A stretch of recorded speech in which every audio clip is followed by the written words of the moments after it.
Join me as I dive deep into the real story behind Negro spirituals and uncover the hidden meanings and history that shape these powerful songs.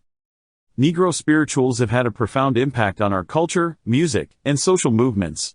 They have been a source of inspiration, comfort, and empowerment for generations. Despite their significance, many people today still misunderstand the true nature and history of these powerful songs. One of the biggest misconceptions about Negro spirituals is that they're just old songs that people used to sing. People think they're just nostalgic relics of the past, without any real relevance to our lives today. But that couldn't be further from the truth. Negro spirituals are so much more than just songs. They're a window into the souls of enslaved people, a testament to their resilience and creativity in the face of unimaginable oppression. Another misconception is that Negro spirituals are somehow primitive or unsophisticated because they were created by enslaved people who didn't have access to formal music education.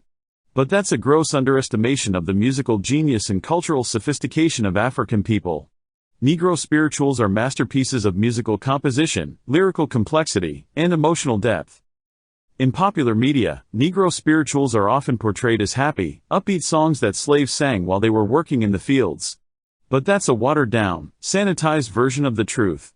The reality is that Negro spirituals were often sung in secret, in hush-hush gatherings in the woods or in hidden rooms in their cabins. They were songs of resistance, of defiance, of hope, and of freedom. Most people also think that Negro spirituals are just a nostalgic relic of the past, with no relevance to our lives today. But that's just not true.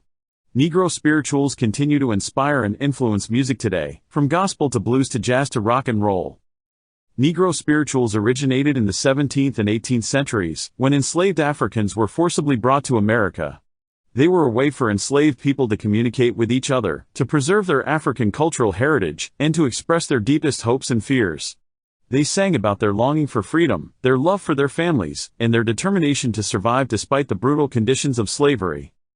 One of the most striking things about Negro spirituals is the way they use coded language to convey messages of resistance and freedom.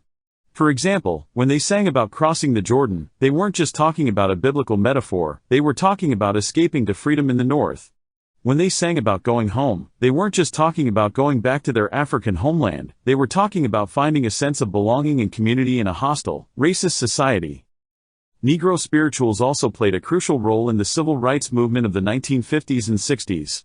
Leaders like Martin Luther King Jr. and Malcolm X often invoked the power of Negro spirituals to inspire and mobilize people to take action. They sang songs like "We Shall Overcome" and "Wade in the Water" to lift their spirits, to comfort each other, and to remind themselves of their ancestors' struggles and triumphs.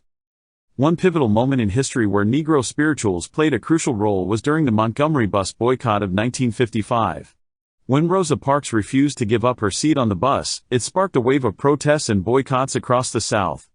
And at the heart of those protests were Negro spirituals.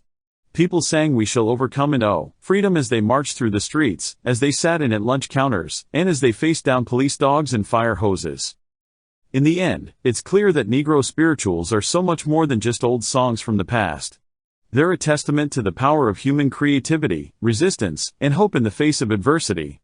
They're a reminder of the brutal history of slavery and racism, and the ongoing struggle for justice and equality today. So what do you think about Negro spirituals? Do you have a favorite song or memory associated with them? Let me know in the comments below. And if you want to learn more about the influence of spirituals on modern music, be sure to check out my next video.